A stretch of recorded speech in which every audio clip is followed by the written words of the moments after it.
ሀገራችን ኢትዮጵያ በይፋ እንግዲህ የኒውክሌር ኃይል ተግባራዊ የሚሆንበትን መንገድ ጀምራለች ነው የተባለው። ኢትዮጵያ እንግዲህ የኒውክሌር አጠቃቀምን በተመለከተ እንዲሁም ደግሞ ይህንን ታዳሽ ኃይል በመልኩ ልትጠቀም አስባለች። በተለይ ደግሞ በርካታ መንግስታት ለጦርነት ወይም ደግሞ የሰው ህይወት ለሚቀጥፍ ነገር ይጠቀሙበታልና የኒውክሌር መርሃ ግብሩ ምንም በማስመልከት ነው። በተለይ ደግሞ ዓለም አቀፉስ ማህበረሰብ በዚህ ጉዳይ ላይ ምን ተሰማው? ኢትዮጵያ ይህንን መጠቀሟ ከጎረቤቶቿ ጋር የሚኖራት ግንኙነትስ?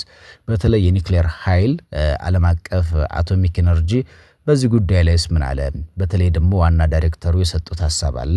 ኢትዮጵያ ይህንን የኒውክሌር ኃይል ለመጠቀም መወሰኗ፣ በተለይ ጠቅላይ ሚኒስትሩ የዚህን ዓላማ ለማሳካት መንቀሳቀሳቸው ዓለም አቀፉ የአቶሚክ ኤነርጂ ምን አለ? ሐሳቡን በይፋ ገልጿል። በተለይ ደግሞ ኢትዮጵያ ይህንን አቋቁማ ወደ ተግባር ትላንትና ለመግባት የሚያስችላትን ጉዞ ጀምራለች። በተለይ የተቋሙ ዓለም አቀፍ ህጎችን ከመከተል አንጻርስ ምን እየሰራች ነው?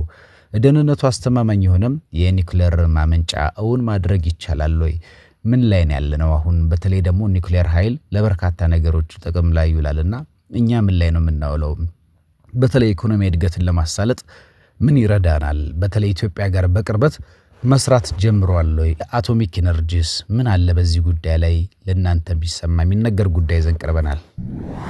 ኢትዮጵያ የኒውክሌር ቴክኖሎጂና የኒውክሌር ማበልጸግ ስራ ጀምራለች። ከዚህ ጋር በተያያዘም ኢትዮጵያ የምታበለጽገው የኒውክሌር ቴክኖሎጂ ለምን ይውላል? ግንባታውስ መቼ ይጀመራል?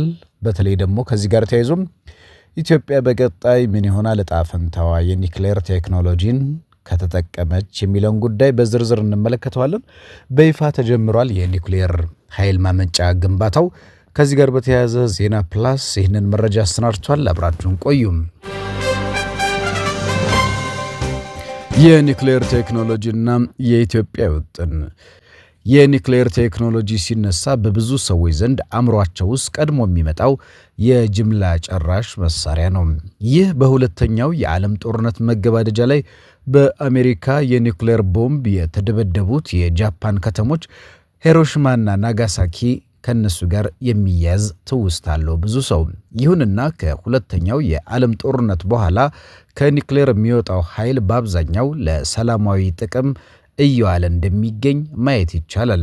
የተለያዩ ሀገራት ተሞክሮ እንደሚያሳየው ቴክኖሎጂው በአግባቡ ጥቅም ላይ ከዋለ የሰዎችን ሕይወት በሚገባ መቀየር እንደሚቻል ብዙዎች ተምረውበታል። እንግዲህ ባለፉት ዓመታት የኒውክሌር ቴክኖሎጂ ለሰላማዊ ጥቅም የዋሉ ሀገራት እነማን ናቸው ቢባል ምን ዘረዝራቸው ይሆናል። በተለይ የህዝባቸውን ኑሮ የቀየሩ ሲሆን በተለይም ደግሞ አሁን ላይ ወሳኝ የሆነውን የኢነርጂ አማራጭ ከማስፋት አንጻር በብዙ ተጠቅሞበታል። በአየር ንብረት ለውጥ ምክንያት ሊያጋጥሙ የሚችሉ ችግሮችን ከመቅረፍ አኳያ በዝናብ፣ በፀሐይ፣ በንፋስ ጥገኛ የሆነውን የኢነርጂ አማራጭ ለማስፋት የኒውክሌር ቴክኖሎጂን እንደ አማራጭ መጠቀም የኢነርጂ አቅማቸውን ማሳደግ ችለዋል። በርካቶቹ የማይቆራረጥ የኤሌክትሪክ ኃይል የገነቡ ሀገራት እንደ ኒውክሌር ቴክኖሎጂ ያለ በአየር ሁኔታ መቀየር ላይ ጥገኛ ያልሆነ ስርዓት መዘርጋት የቻሉ ናቸው።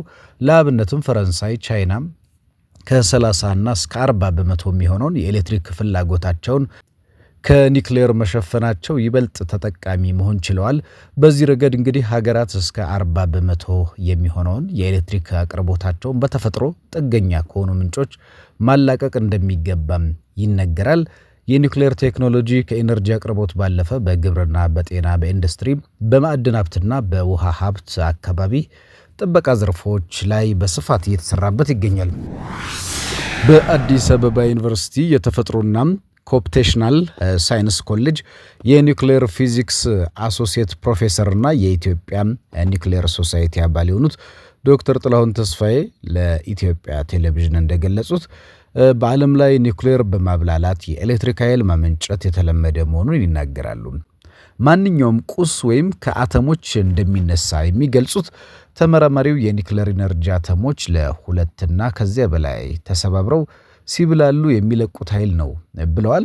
አተሞች በተለያየ መልኩ በፈሳሽ፣ በጠጣር፣ በጋዝ፣ በብረት ቢገኙ ማወቃቀራቸው ግን አንድ እንደሆነ ገልጸው ቁጥርና ቅንብር እንደሚለያያቸው ይናገራሉ። ኢትዮጵያ የኒውክሌር ቴክኖሎጂ ለኢነርጂ፣ ለሕክምና፣ ለግብርና፣ ለማዕድን ሌሎችም ዘርፎች ልትጠቀም እንደምትችል ዶክተር ጥላሁን ተስፋዬ ይናገራሉ። በተለይ የኒውክሌር ኃይል በአርቲፊሻል ኢንተለጀንስ በኢንዱስትሪና በፈጠራ ውስጥ ንቁ ተሳታፊ ለመሆን ስትራቴጂካዊ እርምጃ መሆኑን ጠቅላይ ሚኒስትር አብይ አህመድ መናገራቸው ይታወቃል። በዚህም መነሳሻነት ኢትዮጵያ ደህንነቱ የተጠበቀ ግልጽና ለምርምር ልህቀት የሚሆን የኒውክሌር ፕሮግራም ለልማት ውጥን ይዛ እየተንቀሳቀሰች ትገኛለች። በተለይ በትላንትናው ዕለት የኒውክሌር ኃይል ፕሮግራሟን በመጀመርና የኒውክሌር ኃይል ኮሚሽንን በማቋቋም በይፋ ወደ ስራ ገብታለች። ኢትዮጵያ እንግዲህ ኒውክሌርን ልትጠቀም ዝግጅት ላይ ናት። የኒውክሌር ኃይል ፕሮግራም እንዲሳካ ድጋፍ ለማድረግ ቁርጠኛ ነን። ራፋኤል ማሪያኖ ግሮሲ ናቸው ይህንን ያሉት። የኢትዮጵያ የኒውክሌር ኃይል ፕሮግራም እንዲሳካ ዓለም አቀፉ የአቶሚክ ኢነርጂ ድጋፍ ለማድረግ ቁርጠኛ መሆኑን የኤጀንሲው ዋና ዳይሬክተር ራፋኤል ማሪያኖ ግሮሲ ገልጿል። እንግዲህ የዓለም አቀፍ አቶሚክ ኤነርጂ ዋና ዳይሬክተር ራፋኤል ማሪያኖ ኢትዮጵያ የኒውክሌር መርሃ ግብር መጀመሯን አስመልክቶ መልእክት አስተላልፈዋል። በመልእክታቸው በኢትዮጵያ ኒውክሌር ኮሚሽን መሰረት ባለራዕዩን ጠቅላይ ሚኒስትር ዶክተር አብይ አህመድ የኢትዮጵያን መንግስት እንኳን ደስ አላችሁ ለማለት ፈልጋለሁ በማለት መልእክታቸውን አስተላልፏል። ኢትዮጵያ ያቋቋመችውና ለሰላማዊ አገልግሎት ለሚውለው የኒውክሌር ኃይል ፕሮግራም ዓላማ መሳካት ዓለም አቀፍ የአቶሚክ ኤጀንሲ ድጋፍ ለማድረግ ቁርጠኛ መሆኑን ዋና ዳይሬክተሩ ተናግረዋል። ኢትዮጵያ የኒውክሌር ኃይል ኮሚሽን በማቋቋም ዘርፉ በህግ ስርዓት እንዲሁም በመሳሰሉት እንዲመራ በማድረግ ለሰላማዊ አገልግሎት የሚውል የኒውክሌር ኃይል ተግባራዊ እንዲሆን ለማድረግ ያከናወነቻቸውን ተግባራት ዋና ዳይሬክተሩ እንግዲህ በማድነቅ ነው የገለጹት። የተቋሙ መሰረት ዓለም አቀፍ ህጎችን በተከተለ መንገድ ህጎችን በማውጣት ደህንነቱን አስተማማኝ የሆነ የኒውክሌር ኃይል ማመንጫን እውን ለማድረግ እንደሚያስችልም ገልጿል። የኒውክሌር ኃይል ዝቅተኛ የበካይ ጋዝ ልቀትን መጠን ያለው አስተማማኝ የኃይል ምንጭ በመሆኑ ማህበራዊና ኢኮኖሚያዊ እድገትን ለማሳለጥ ወሳኝ ነው ብለዋል። ለቅዱ ውጤታማነት ከኢትዮጵያ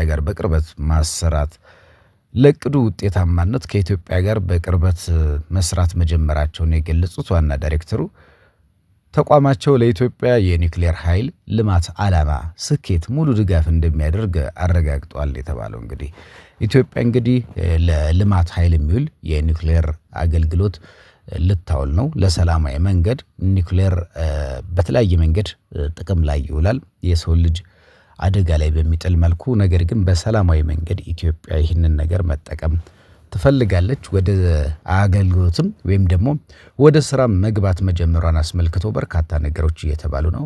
ኒውክሌር እንግዲህ ልንጠቀም ነው፣ ኒውክሌር ባለቤት ልንሆን ነው። ነገር ግን የሰላማዊ ነው ተብሏልና ሰላማዊ መሆኑ ደግሞ ለሁሉም ነገር መልካም ነው።